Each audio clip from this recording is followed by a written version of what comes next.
U.S. President Joe Biden is expanding sanctions on Russia to include the company behind the Nord Stream 2 gas pipeline, but it's unclear if it will deter Russian President Putin from further aggression in eastern Ukraine.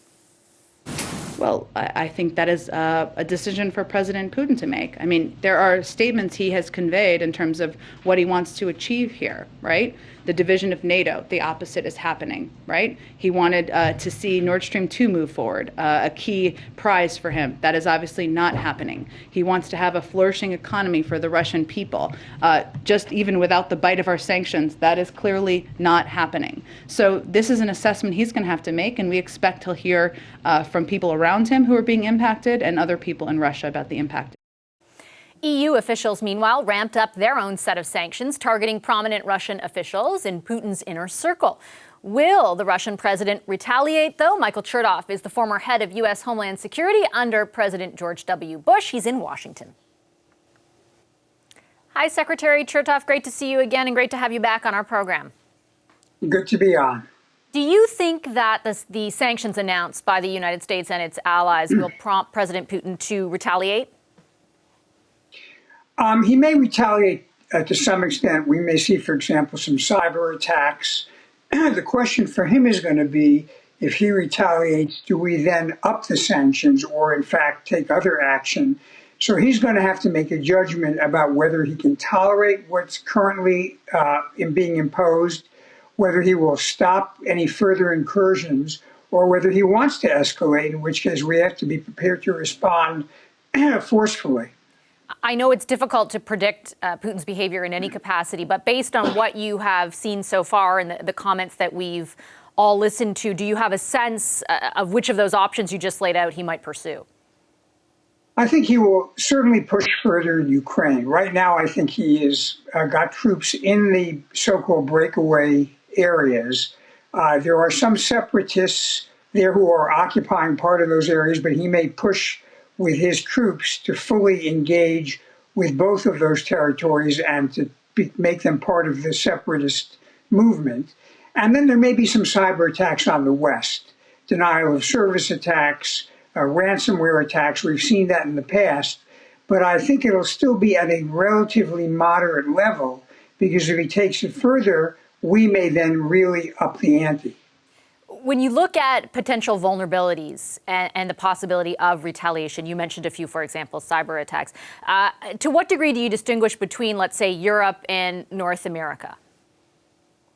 Well, I think he's likely to include both. I mean, we had the experience a couple of years ago of the NotPetya ransomware attack from Russia on Ukraine, which affected any organization or any company that had an office in Ukraine that downloaded accounting software. And so American and European companies were very seriously affected.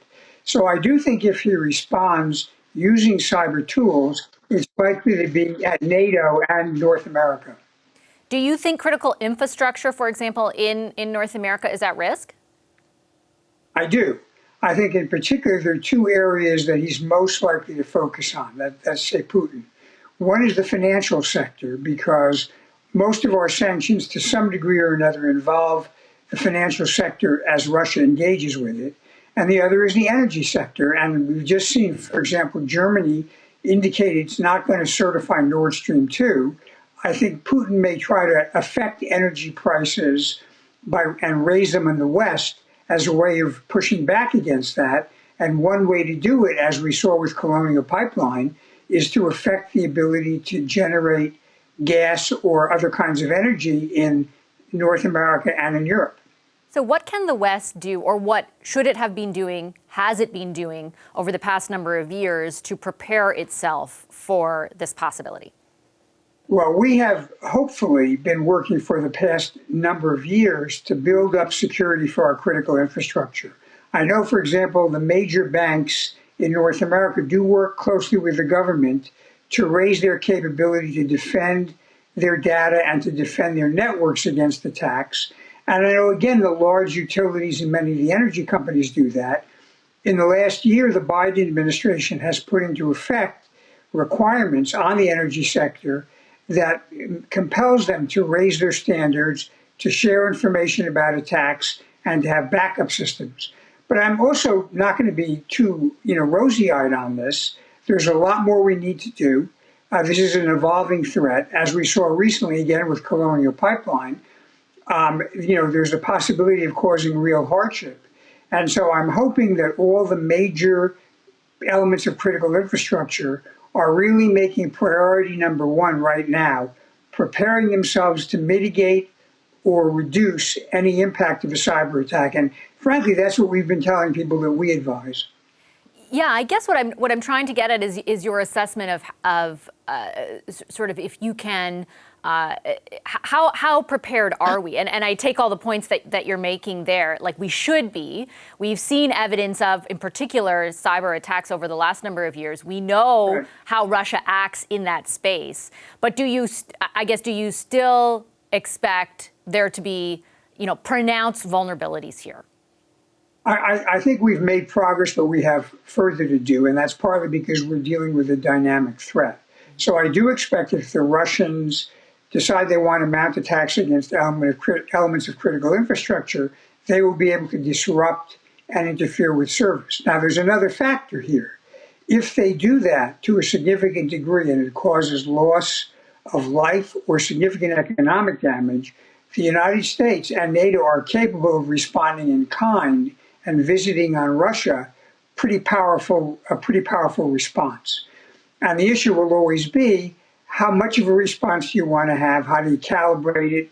You don't want to escalate things continually, but you also need to have some bite so the Russians understand they'd pay a price if they really did some significant interference with our critical infrastructure. So I think this is very much top of mind in the U.S. government. I know that Homeland Security and other agencies are in contact with critical infrastructure, warning them about what might be coming.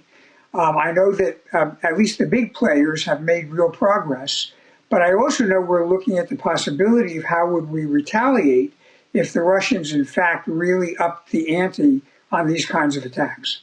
Just really quickly before I let you go, Secretary, how concerned are you it does escalate to that level? How realistic do you think that is? As someone who has, lived and breathed the national security space, how much of a threat to the national security of, for example, the United States or Canada is this current conflict? I think right now, I'd say it's a moderate threat. The question is going to be whether Putin decides he wants to really go further and essentially invade all and try to take control of all of Ukraine.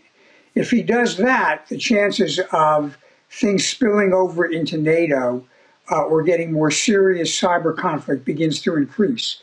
The problem is always he's got to calculate how much he can get away with before he really pays a price.